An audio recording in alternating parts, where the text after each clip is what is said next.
एक बात समझिए साहब, इज्जत को किसी दुकान में खरीद सकते क्या? खरीद सकते हैं इज्जत को किसी दुकान में? इज्जत और स्टेचर जो होता है जिंदगी भर काम करके कमाना पड़ता है उसको।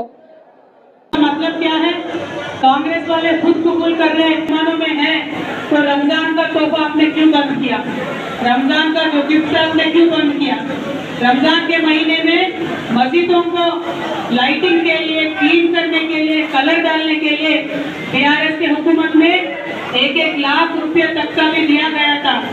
2 साल से हम देख रहे हैं किसी भी एक मस्जिद को 1 रुपया भी हुकूमत ने नहीं दिया।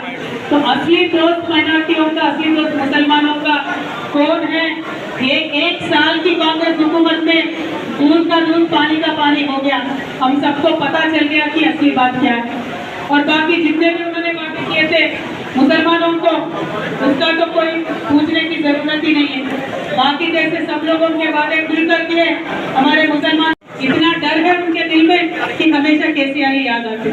और ऊपर से क्या बोलते, अजीब अजीब बातें जो अपने बुजुर्गों के लिए ना बोल सके, ऐसे बातें भी बोल के केसीआर साहब के इंसल्ट करने का कोशिश कर रहे हैं। लेकिन इंसल्ट उनका होने वाला नहीं है, क्योंकि केसीआर साहब ने जिस सच्चे दिल से तेलंगाना के आवाम के लिए काम किया, जिस मोहब्बत से तेलंगाना के तरह